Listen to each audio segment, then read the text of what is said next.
Une fois n'est pas de coutume, aujourd'hui c'est un break. J'ai une préférence pour les coupés, éventuellement certains roadsters ou cabriolets. Et aujourd'hui c'est un haut de gamme de chez Fiat, puisqu'il est badgé Lancia.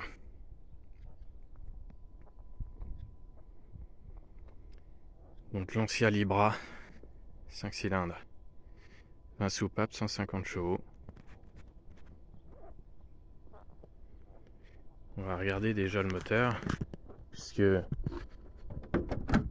c'est surtout ça qui est intéressant sur le modèle. À ce niveau-là, on n'est pas volé.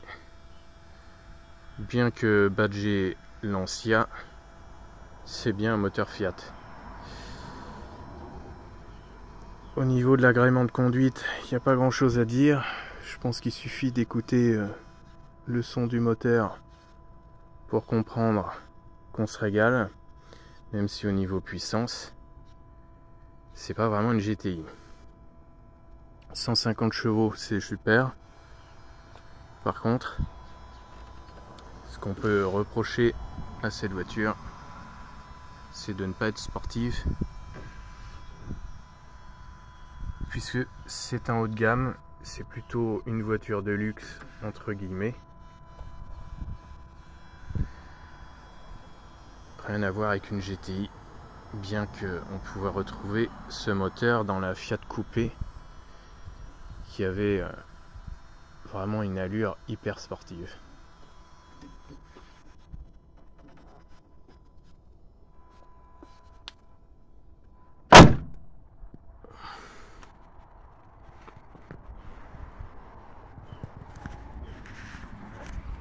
Sous le moteur, ce qui est assez rigolo, c'est que le flux d'air est relativement travaillé, puisqu'il y a une entrée d'air. C'est assez surprenant pour ce type de véhicule. Les phares ne sont pas sans rappeler quelques modèles des années 2000. C'est un exemplaire de 2003. Ça rappelle un peu les Porsche, les Mini, mais seulement au niveau de l'aile avant. Parce que le galbe est vraiment identique à une Mini ou même un petit peu à une Porsche. Bon, le capot n'est nettement pas aussi plongeant.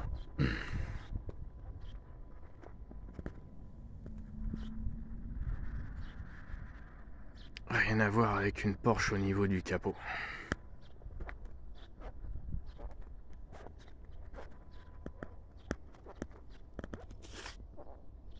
Alors, qualité de fabrication au top, presque pas de jeu dans les rétros.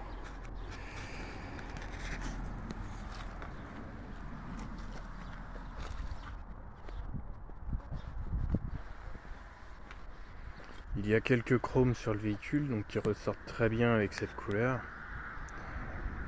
Ça apporte une petite touche de luxe, si on peut dire.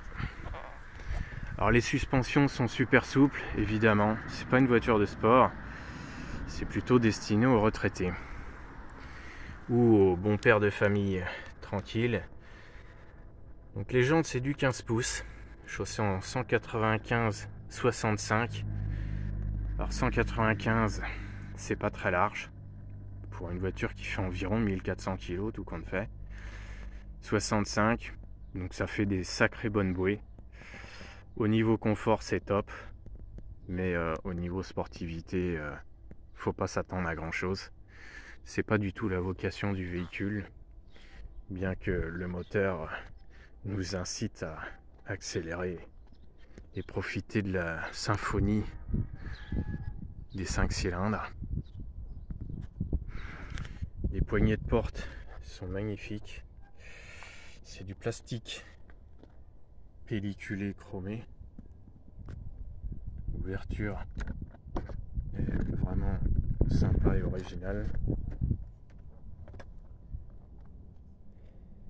À l'intérieur, on retrouve toujours ce satané soft touch sur certains plastiques. Donc bon, ça c'est éventuellement à enlever quand on a du temps à perdre. Au niveau design et finition, c'est entre du moyen et du très bien. C'est très bien dessiné dans l'ensemble. Les matériaux sont de bonne qualité, mais on ne peut pas dire que ce soit exceptionnel non plus. Les plastiques ne sont pas vilains. La poignée de porte tout en rondeur. Donc on trouve du ronce de plastique. La petite touche sympa. Les seuils badgés Lancia en inox. Les sièges sont au perché. On peut pas dire qu'on soit à ras du sol.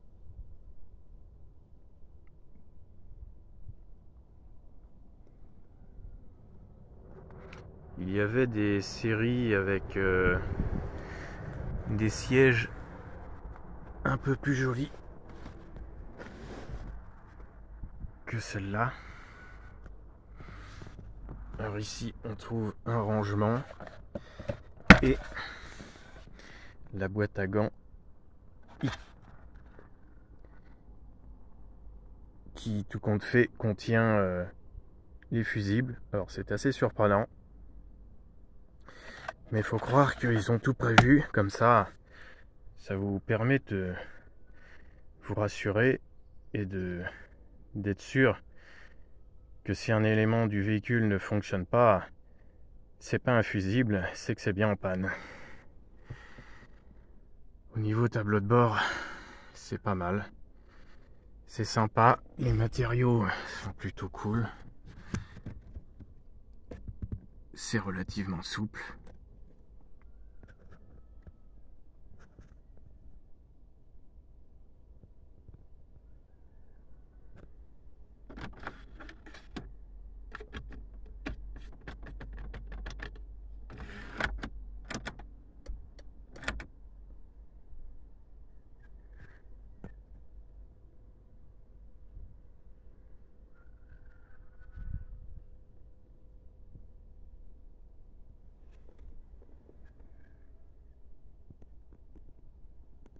Quelques touches de ronce de plastique,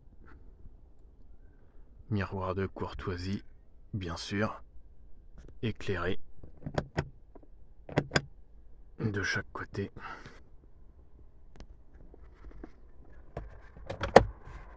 Une boîte à gants, on s'en fout. Sonobose qui fonctionne peut-être très bien quand elle fonctionne. Donc réglage des rétroviseurs électriques. Oui monsieur, oui madame. On peut désactiver l'aide à la conduite, ASR.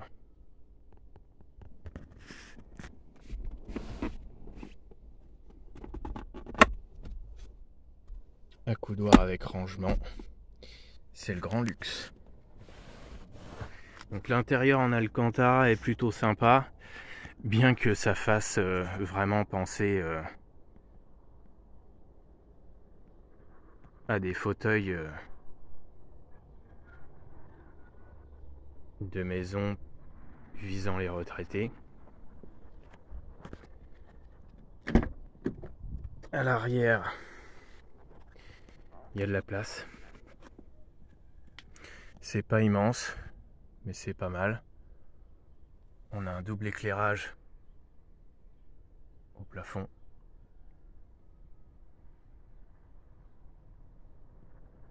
Un accoudoir.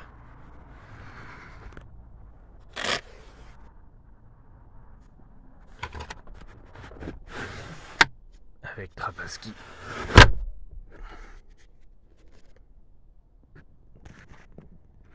Donc en rabattant les sièges, on a un plancher plat. Ils ont quand même prévu à tout. Dans le cas où papy voudrait s'allonger derrière pour copuler.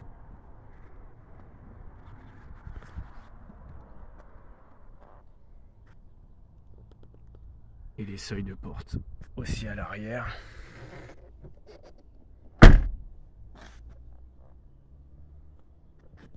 Alors c'est une Lancia qui ne rouille pas. Enfin, qui ne rouille pas. Qui ne rouille presque pas.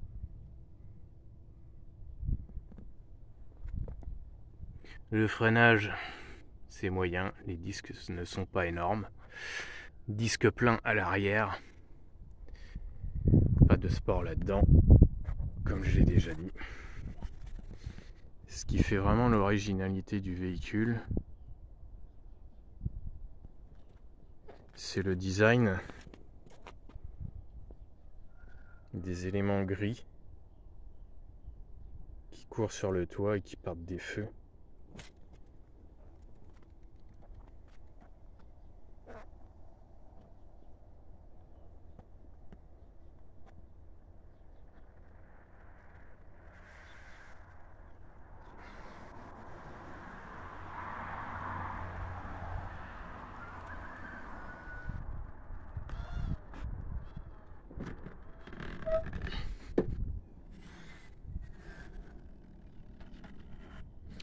Le coffre s'ouvre via un bouton électrique à l'intérieur.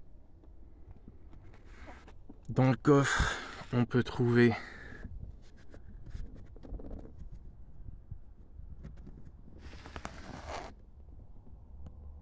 un garde-manger de chaque côté.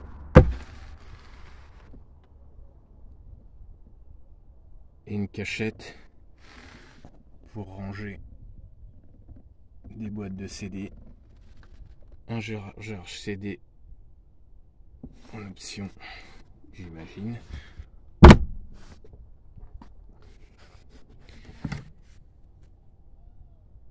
Une roue de secours identique à l'origine, donc en alliage.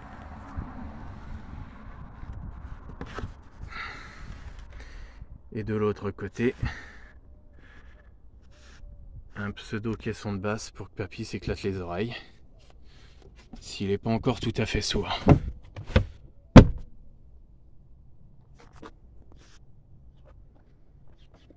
Alors à qui s'adresse aujourd'hui ce véhicule ?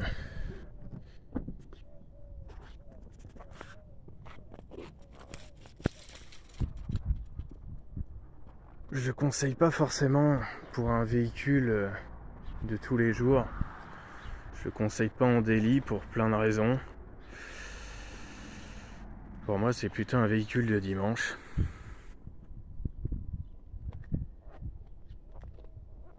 C'est un véhicule plaisir à conserver. Bien sûr, on peut rouler avec tous les jours. Il n'y a pas de problème particulier. Mais bon, faut savoir que au niveau fiabilité, robustesse, c'est peut-être pas forcément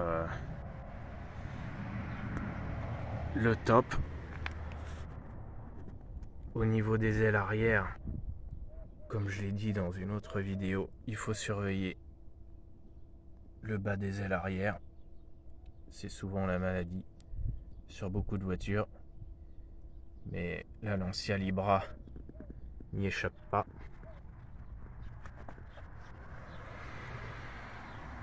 Donc un super véhicule pour se promener le dimanche.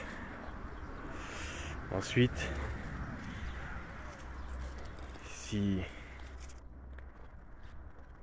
ce genre de véhicule vous intéresse,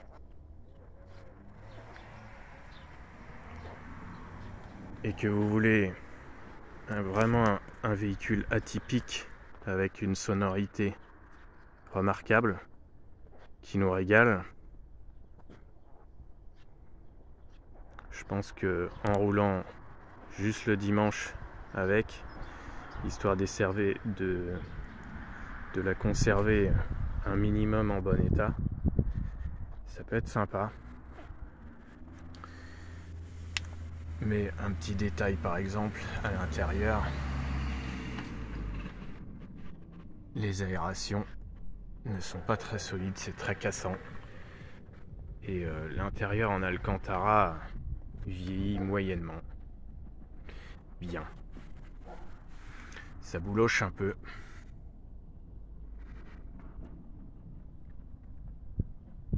Donc pour un break du dimanche, pourquoi pas. Il y a un côté pratique pour mettre que ce soit une botte de paille dans le coffre ou un vélo. C'est une alternative à ceux qui ne peuvent pas s'offrir une Fiat coupée équipée du même moteur.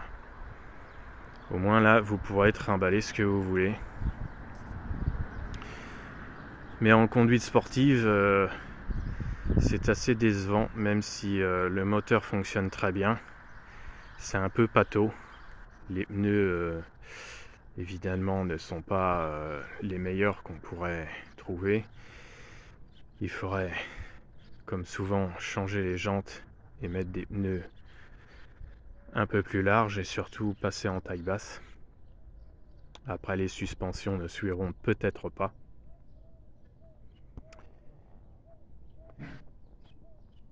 Donc j'aurais pu faire un comparatif avec la 407 SW,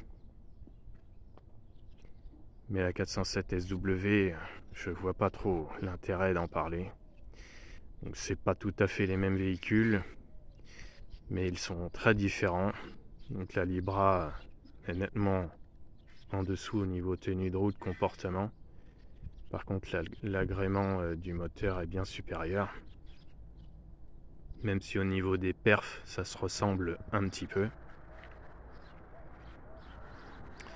Voilà un véhicule bien original qu'aujourd'hui on ne trouve quasiment plus sur les routes. Même dans les petites annonces, il n'y en a quasiment plus, surtout en SW. Vous pourrez éventuellement trouver des berlines, mais ça commence à être très compliqué aussi.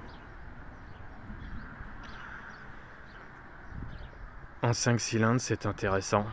Mais alors en ce qui concerne les autres moteurs, personnellement, je vois aucun intérêt, que ce soit en diesel ou autre.